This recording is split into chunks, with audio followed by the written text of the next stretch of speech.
Sam from the Treehouse, and joining me up here, I've got Ed and Audrey. Hey. And right now, Hello. we're going to be showing you a game that is a 3DS exclusive. It's Fantasy Life. We're just wrapping up localization on it now, and Ed's actually one of the main writers on the game, so we're going to take you in a deeper look for the title. Yeah. Want to get us started? Yeah, we're super excited about this. We've been spending a long time in the Treehouse working on this. This is a title that is really massive in scope. I'm going to let Audrey kick things off. We're going to jump into some of the customization here really quickly. But one of the main things that you'll see throughout Fantasy Life as we go into this really adorable opening cinematic. I know. We're not going to show the whole thing, but we have to share a little bit of this with you because it gives a really great tell of just how charming and adorable this whole world is. It's almost too much. Yeah, it's almost too much cute. This is from the people who wrote as Professor Layton. This is level 5. Yeah, so this is level 5. So you guys know what they do and how well they do it. They make things charming. It's what they do for a living. Yeah, this gives you a really good sense of the world that you're about to enter, too. You get a good look at all the different roles that you can play. Yeah, so what you're looking at is, something. It's an introduction to all the different life classes that we're going to get to in a little bit. We'll get to that. We'll get to that. There's much to talk about. But it's just the baseline is that this game is all about choice. I mean, that's really what it is. It's about choice in everything that you do. And so let's go ahead and all right, let's jump right into the customization. Yeah. Nice. All right, so the first thing we're going to do is we're going to create a character and jump into a brand new life. Customization, like you said, this is your life. Yep. So everything down to how your character looks to what they do for a living, yep. It's all up to you. And there's just a whole variety of things you can do. I mean, I've played several different files, and every life has been completely different. It's completely different, and none are the same. You say that for a lot of games. I mean, people like to talk about like open worlds or choices a lot, but this is really one of those things that it's true. I've put in, I don't even know, probably upwards of 200 hours into this game so far. Oh, easily. And it's still like I'm not. I haven't beaten it. There's really that doesn't really exist, that option, to finish everything, you're going to spend your fantasy life doing it, essentially. And you're not going to want to race through finishing it because there's so much here where you want to kind of just run around and explore. Really maybe you spend a while away from the main storyline entirely because you're just having a blast exploring the totally town could. or See, I'm going to race through here real quick, but I mean, there are so many Audrey options. You can mess with your eyebrows, your nose, just all kinds of different things. I'm just going to... You can make yourself... anything. I could give myself a mustache, but I'm going to go the non-mustache route this time. It's awesome. Pretty cute. I'm tempted, but I'm going to go no. The customization runs the gamut from just adorably cute you can to pick your voice, intimidatingly you get to be adorable. who you want to be. Exactly. So let me just put my name in here real quick. Yeah. Cool. Now we get to choose our life. Nice. There are 12 to choose from, so let's see. I think I'm going to start with Paladin this time. But so you got the run-through of the different life classes here. Yeah, we've got Mercenary, Hunter, Wizard, Cook, Angler, Woodcutter, Miner, Blacksmith, Carpenter, Tailor, and Alchemist. And all of them, they have different story elements. They have different skills you can use. Yeah. And different trainers, too. Yeah. Which I love some of the trainers that you get different life masters lives. throughout that each one has their own unique storyline. And their own personality. Like, totally, I love, in the middle of a life, you can actually switch to a different life, and you'll keep all of your skills. But when you meet the new new life masters, they all have such different and distinct personalities. Totally. It's such a full and vibrant world full of all these different characters. It's just wonderful to explore. Yeah, I mean, that's something that, obviously level 5 does a great job, like you said, of sort of injecting charm and, just imbuing these things with such a wonderful nature about them. And that was something that we worked really hard in the Treehouse to, capture, to be able to replicate that for the Americas in English and other languages as well. But this is really, it's really, the world level 5 has created is really something special. And, I just want to speak to something real quick that you just mentioned about, picking the life classes. A lot of times in an RPG or in a JRPG, you choose a class, and everybody sort of has their own. You already kind of know what kind of person you are, and what sort of class or style you gravitate towards. And so here you see, the opening, you saw these 12 different life classes. Oh, and we should mention that was your room, and this is pretty special. This is your home base. Room. I can customize it later. This is just the starter room. I mean, every good RPG starts in bed, right? Yeah, I think so. It starts with you waking up. You're waking up, being like, hey, what's going on? Oh my gosh, the world is ending. Why are you so lazy? Get up and go save something. Exactly. But everybody has their own style that I think we naturally gravitate towards in RPGs, especially. Like we spoke about this. Like I started as paladin because I'm like, I'm gonna get in there, I'm gonna chop things up. It's gonna be great. I started out as a mercenary. Like, I'm probably gonna stick as a paladin. But when you're in there, it reminds me of like a Zelda-esque world where you're exploring this world and you see all these things and you're like, oh, there's some trees, but I can't cut them down. I don't have the woodcutter skill yet. Oh, some fish, I can't get those yet. I have to learn the angler skill. And that's the thing, because it's like initially you're looking at these and you're like, well, what is a woodcutter? I mean, what is an angler? Like, I don't necessarily think of myself How can I save the world as an I'm angler? not going to go out with my woodcutting axe in hand and save Riveria. But that's the thing, you go out as, say, your battle class or your casting class, whatever you're naturally inclined to, and then you see these areas where you're just hacking and slashing away and ripping up these enemies. Exactly. But then you're seeing these resources, these huge ore clusters, these fish going around, that you're going to want to exploit those resources at some point to be able to use them later. You can get stuff as a miner and then use that to forge a weapon if you switch to a blacksmith later on. Exactly. Like when I first started, I was pretty sure I was like, I'm probably going to stick with paladin just because I like to fight. I don't want to worry about making all these things. But then immediately I was like, oh well, God, I want to make my own clothes. I want to make my own armor, and an alchemy. I can make my own potions because I'm really stingy. Actually, I love my game money. So I was like, I don't want to spend my money on potions, but I need potions, so I can just make my own and beat the whole system. Yeah, I was really surprised when I kicked off because I picked mercenary as my initial, and I was like, hey, I'm going to go out and I'm going to get some monsters. I just want to fight.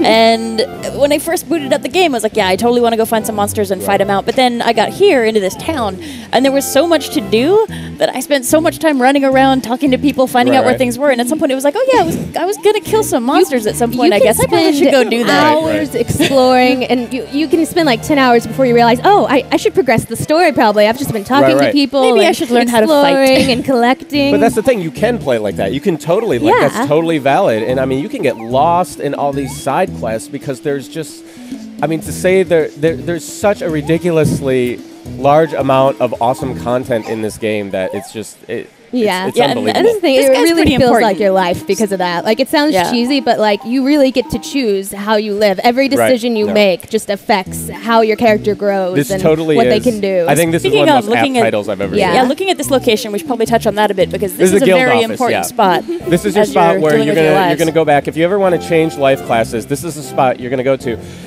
Just another quick point. It's like, because this game not only like you see the trees that you might want to exploit as resources. You see the fish that you might have to use as a cook later on. These beautiful shiny clumps of ore. Yeah, you want them. They look so tasty. Yeah. But one of the things is that you are not punished for changing life classes. In fact, like the game sort of really does a good job of encouraging you. That's cool. It's like, because for anyone who loves RPGs, and RPGs are like my bread and butter. I love them. It really is. But like, it has all those traditional RPG elements, but it's really evolved because you're not stuck to one life system. You're not stuck to one class. Like, it really is your life. So if you learn, say, the woodcutting skill, like you take that with you. Even if you switch classes, you're not going to forget all the things that you've already learned. Let's jump into, after we have this is our butterfly. I love butterflies. You're gonna so much. really this is gonna be your and I want to make a quick note that I'm dashing through all of this text real quick, but all of the text is just for the purpose of the demo, because all of this text is so charming and funny. I will literally laugh my head off just reading it. That's it's just awesome. you're not gonna be able to bring yourself to skip past it when you're playing because it's all just so funny and charming. That's awesome. And there's quite a volume of it here as well, because I know working on the localization, this is a big game when it comes to text. I mean, the reality is that if you transpose, we crunched the numbers, and if you transpose all the text in this game over into prose, it would be the equivalent of about a 21,000-page novel. I mean, that's a lot of writing time. It's huge. So, good luck getting through this in your typical 16 hours, guys. It's just not going to happen. Oh, and Butterfly's my favorite. Butterfly's awesome. Yes. Butterfly's awesome. And you're gonna get to know Butterfly a lot. You guys are gonna grow together. Exactly. It really is. And it's one of those things. It's like you said, like having the sort of typical. This game really has the standard skeleton of an RPG that people come to expect from a, or even a JRPG that people need in a game like this. But it's really I think evolved is a good word for what it is. Yeah, it feels so fresh, and yet at the same time, it's still that RPG goodness that we all grew up loving so much. Like, it's an RPG with elements of Animal Crossing, with elements of Zelda, with just all kinds of things pushed together into kind of my ultimate game in a way. It kind of is. I always get that Metroid feel when you go into an area and you're like, look, I've already gone through this entire area, except there's all that ore and that I need to mine, so I need to come back later to do that stuff in order to accomplish other things. Exactly. Like I said, for me, it reminds me of Zelda, where I'm like, oh, what's that? I'm going to need my hook shot to get there. Oh, I'm going to need a magic hammer to get past that. And I mean, those are the things. And it just pushes you to keep trying new things. It's just like those, I want to keep playing this because of that. Exactly. And it's really, so, I mean, I guess my point is, like, don't get caught up in just how adorable. Don't let the cute fool you, basically, because this game is real. It's charming on the top, but inside it's an incredibly deep RPG. Like, it's a there's creamy something core for everybody. of RPG. If you're a hardcore RPG player, you are going to go crazy on this game. So. If you're an OCD gamer, you are going to just go crazy trying to collect everything. And even if you're new to RPGs, like, it's sort of that you can play more casually too. You can sort of just relax and talk to everybody. It's just, it's something for everybody. It's really special like What's that. actually surprising here, I think, coming back to the fact that this is level 5. Yeah, I'm going to jump into and they've mine got here. Ni no Kuni Wrath of the White Witch and Dragon Quest IX, so these are folks that are really good at an RPG that looks really cute and adorable, and it's a really engaging world, but then you get in there and it's like, oh man, Let's go ahead and switch to Ed's file. Yeah, we're going to switch to a couple of my files that I've brought here on our other DS here, on our other 3DS. And you're a little further along in your life here, so we're going to see someone who's a bit more I just wanted developed. to, give people a taste of the opening here, and so I'm going to go through, and if we could kick it over to the other 3DS here, that'd be awesome. Looks like we're just about there. Thank you. And worth mentioning while we're getting this kicked up, not sure folks at home watching the stream if you can pick up on this, but the music in this game is really fun. And for what reason, Sam? Oh, well, this is one of my favorite things about this game. The composer of the music, Nobuo Uematsu. And he's a little bit well-known, I think. Anybody watching, maybe you don't know his name, but I can pretty much guarantee that folks know his work, because he's responsible for this incredible wealth of Final Fantasy music. He's probably made you cry before. Yes. So many scenes where it's like the music makes it for you, and here it's a complete soundtrack, and it's all his work, and it's so beautiful just to run around and listening to the sounds. Every once in a while, you just want to kind of chill out. You're walking around talking to people, and it's totally worth it when you pick up this game. Play it with the sound on, because you do not want to miss all the that different part. sort of music there's, like running around town and battling. Just so much different kind of music that just perfectly fits the mood. It is so it's just so good. I love it. Here we go. So I really want the soundtrack. Tell us about your life, Ed. Well, okay, so I'm a blacksmith now, because there's really, things are broken down into 3 different classes. There's your battle class, your crafting classes, and your forging classes, I guess we call them. And so I'm currently a blacksmith, but I have been, I spent a goodly amount of time as a paladin. So I have a good amount of battling going on, and see, all right. And now you're going to need it. Oh, watch out. So, I mean, I'm going to go ahead and, because of the time that I've spent as a paladin, I'm able to be not too terrified of these guys.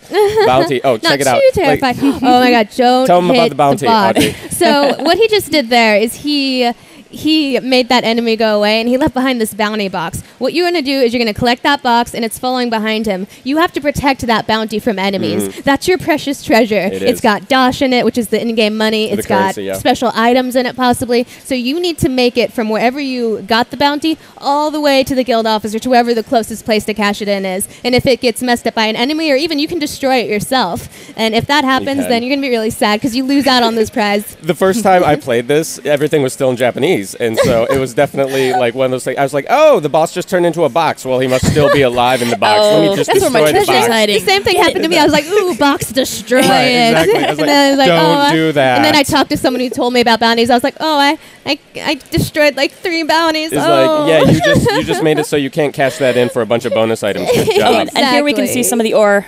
Yeah, and so check this out. It's like, I'm in this area. It's a very open world, obviously, but I'm in this area, and I'm not a miner, so I can't access any of this stuff. But I've got don't get me wrong. I got stuff to do in this area. You know, like I got lizards to destroy. Yeah. And so I'm gonna have to come back at some point as a miner. I'm gonna have to remember that all this is here. Yeah. I'm gonna do a little special something here. Well, I mean, Bam! That's the cool thing about this game is I was running around for a long time as just a paladin before I had switched to my second life class. And by now I've had on my main file, I've had 6 different life classes. I'm addicted to switching. But I noticed I was collecting all of these things, all these little different items, and I had nothing to do with them. So eventually I was like, well, I want to do something cool with these. And so, I switched to an alchemist, and there are all kinds of things to collect. And if you want to do something with them, and you will, then you have to try all the different life classes. And I mean, that's the thing. It's like we've been saying that this is pretty much a completionist's dream or nightmare, basically, because you can really get caught up in everything. I know. I go overboard because I can't pass up a tree without apples. I'm gonna get the apples. I can't pass up an enemy, even like a cute little sheep. I'm like, oh, you're sleeping. You have to die. Slash. I'm sorry. You might have an item. You know what? I really need this dandelion fluff right now. Yeah, exactly. So I don't have enough dandelion fluff. I'm gonna grab this. That's good. I mean, cute monster, but not cute enough to save him. Not cute enough to pass up the dash. So check this out. So now I ran around and got some stuff, and so I'm coming back to my life master here. Oh, I love this. And this is Vulcan. And so I'm gonna craft some stuff as a blacksmith. That's so cool. So all the crafting classes have sort of a little mini game involved with the crafting. And it can actually affect the quality of what you create. Totally does. Exactly. Like if you mess up, the first time I wasn't expecting there to be sort of a mini game involved. So when I was making my first, alchemy project, I was just sitting there like, do. Oh, wait. Okay. You got, wait, I have to actually do this. Yeah. Jump around. And if you do better, you could get double items. You could get better quality items. Yep. So you really want to learn your craft. It's not just, you're not just saying you're a blacksmith. You really have to learn the craft. Or you could create the world's saddest, wonkiest sword. Exactly. Your mom will love it. Give it to her. There we go. All right. So let's see how you did. Bronze sword complete. Sweet. And this is a sword that you can now Good fight with. Good quality. Yes. Nice Good job. All right. Let's do. We'll do another one here. And this is just. I mean. Is it stupid to say this is just so much fun? I love the crafting stuff. It's really is I think cool. It's a and it's great fun. part It just of the makes game. you feel like you're really doing it. It's an awesome change-up. It's like fishing. Like when I switched to the angler class, I was like, oh, I want to get. I switched because this cat asked me for some fish. I was like, I can't say no to a cat. You just can't say no to the kitties. Yeah. They're so cute. And so I learned to be an angler, and then you have to have the little game where you have to press A at the right moment when the fish bites, and then you have to reel it in, but you have to make sure the tension doesn't get too tight, and you have to don't do it too fast, don't do it too slow, and it's an art, to all really of these is. crafts. It's a really craft. fun. And this is the thing, you see, I've got a bunch of plains iron here, and so I'm turning those into iron ingots, which then I'll be able to use for either swords or armor. But I'm going to have to craft those as well. And that sort of pushes you to... you got an extra one. Oh, and see, I completed one of my quests there, Iron Basics. Nice. Because there's just tons of these. All the different life classes have their own complete set of quests on top of the main story quest. Yeah, so if you switch to all the different classes, you're going to have so many different quests that you can go and try and do. And it lets you level up the whole time while you're doing this. Exactly. You're leveling up, and here, you're a blacksmith, so you're like, oh, I want to, make this weapon because it's one of my quests. Oh, well, I'm going to need this item, which means I'm going to have to go over here and get this from this enemy, which means I'm going to need this skill to go and defeat that enemy. It's really layered and complex. Everything is really, it's so it's connected.